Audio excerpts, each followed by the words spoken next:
First thing we need to do is remove the plastic cover off of both the reverb and the battery. Once we've got those removed, we have the contact points. They must line up with the ones on the dropper, like so. And then just give it a push and we're engaged, ready to go.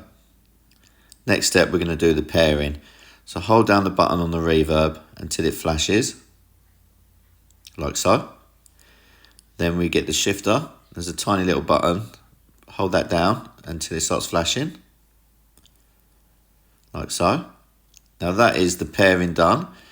All we need to do now is push the dropper again, and now that is synced with the post and the shifter.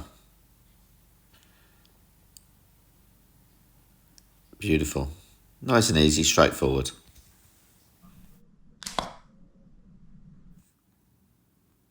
Next up, we're going to prepare the frame for the seat post. So using an anti-seize compound like this one here for aluminium frames, I'm going to put a little blob on my finger, and then I'm just going to insert the finger into the seat tube and just paste it all the way around, just to give it some good coverage inside the frame.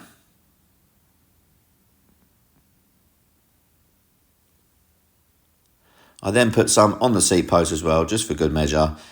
But remember to insert the seat post at the minimum length required, and then get it set to the height that you want it. Next up, we're going to torque wrench the seat clamp up.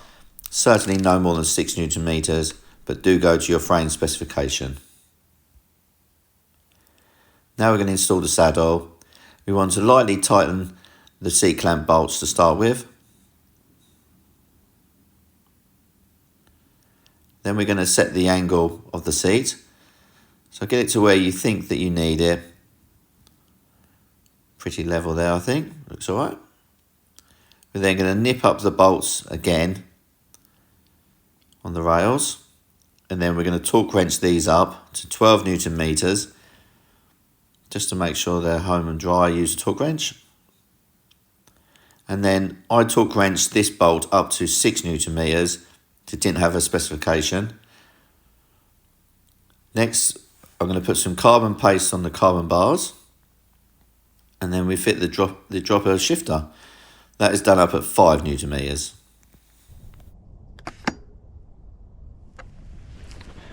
Well, here we are. We've made it back to the local on a dry, crispy, fresh morning.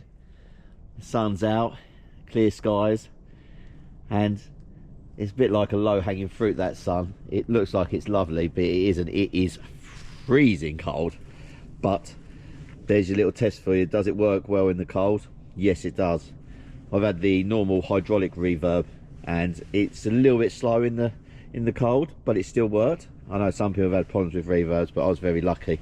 So that's why I've gone for the AXS version, because I'm just sold on the original reverb, and like I say, I've had no problems, so let's hopefully we have no problems with this. So I'm going to head out on the hill and do a little bit of pedal round and impressions ride, but I need to get the pod set up as well today. So I think it feels about right sitting in the house, but that's different to being on the trail. But the cool thing, the reason I went for the pod instead of like the paddle shift that they do as well, I went for this one because I have tried the paddle shift out, and it tends to faff around with the brakes when I was trying out the gear set. I haven't got it no more. I've gone back to cable, but I did give it a little bit of a run, and I found it was really faffy. It was catching on the bars, on the grip, on the seat clamp, on the brake clamp. It was really faffy. So when I pulled the trigger on when I pulled the trigger on going for one of these, I already knew I was going to get the pod, because it's so adjustable. It's really low down out the way, so it's definitely not going to catch anything, as you can see. And I quite like the feel of it as well. You can buy little pads that go on there and change the feel of the buttons. So, you know, we'll see how that goes. At the moment, I'm going to keep it as stock, just to give it a full review and test out. But it's really cool because it's all adjustable this way and that way, and in and out and up and down, left and right. So it's really cool. And if I ever do want to run the surround gears as well on mine, I can, because that shifter swings both left and right, which was another reason. So yeah, enough of the jibber jabber. We're going to head up the hill and do a bit of a first ride impressions on the AXS dropper. Let's go. Well, The ground's nice and hard. There's definitely frost in the air, on the ground. It's a fresh one. So I don't think the AXS is any faster or slower in popping up or going down compared to a normal reverb. I think it feels like it's about the same, which is cool. Sometimes I used to bleed the original and it used to go up super fast, but then it used to settle down, so I guess I'd say it's about the same. And it does what a dropper should do. It goes up, it goes down. They say that there's a little bit of squish at the top of the stroke, but fresh out the box, this one hasn't got it. So maybe that's just a myth, or maybe some people just have a little bit of an issue with them. I'm not sure, but this one hasn't got it.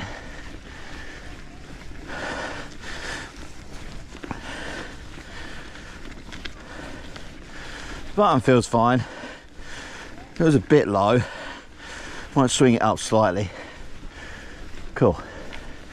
So I've tweaked the position of the shifter a little bit. I have moved it slightly. It feels relatively the same now as my gear selector, which is pretty cool, which is what I want really. Feels about right.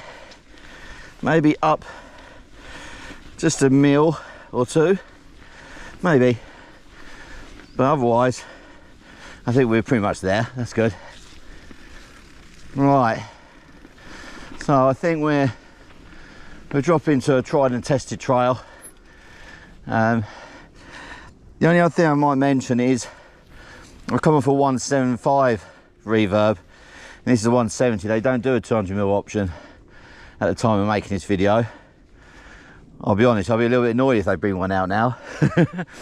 But it means I've got to have the stack height a little bit higher off the frame than before, but it is only 5mm, and it's something I'll work out correctly once I do some peddly miles, which we don't really do over here. It's all just like little session stuff. So, but that's just a footnote that if you come off a 175, you will have to have the tube slightly up.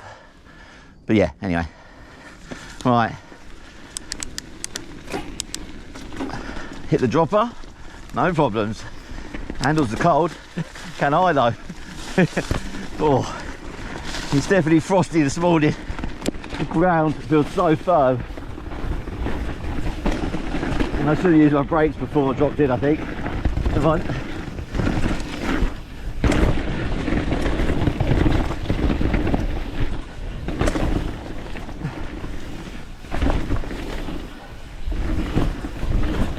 Then over the river.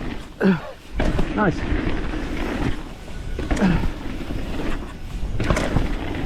Also, so hit the button, get it straight back up. Lovely. No worries. So it does what it says on the tin, which is exactly what you want it to be. Nothing weird, nothing unusual. Just remember to charge the battery. And a cool little feature actually is you can do the dropper. I haven't tried this yet, so but you can do it without using the remote. I think you push it once and then hold it and it stays down. That's pretty cool. And you can use the button to push it back up. So if your battery does run flat in the shifter, you have got the option to still use it. So I thought I'd put that out there. Another little thing, when I was tightening it up, Once I got the angle correct, I then got that to 12 newton meters, and that needed tightening up again, and I'd done that as well. And what I did, let me just look, yeah, I didn't think it did. It didn't say how much, which was a bit odd. So I split the difference and I've done it up to 6 newton meters, and obviously it's only first ride, but so far no rattling. And we'll check it at the end of the ride. I'll put a note in the description if it did come loose. But yeah, there's not really much more you can say about a dropper other than it is expensive, but there is one less cable, which looks super cool. It's never going to fail on you because it's got air in the system, or if a cable snaps or stretches. And the best thing about them all, more than anything else, more than absolutely anything else, is the fact you don't have to do any weird cable routing. There's 9 times out of 10 they go down and through. Some do go out and then back up, but it is a fact, and once the cable starts stretching, it's a nightmare. That's why I went with a reverb in the first place, because they're hydraulic. Do the heartache of getting it all plumbed in, and you've only got to bleed it once a year, if that. But yeah, that will do. I think that's more than enough. If you have any questions or queries, I can also do a long-term review of one of these as well. It's not a problem. But for now, I'm going to enjoy this crispy fresh morning. Go ride with the little shredders for a bit. The next gen coming through. But yeah, I hope you enjoyed the video. And if you did, please give it a thumbs up. And please subscribe if you haven't jumped on board already. I really appreciate it. We've got some epic things coming up, apart from just unboxing and how-tos. We do some pretty cool stuff, so check out my channel. But until next time, stay awesome. See you on the hill. Peace.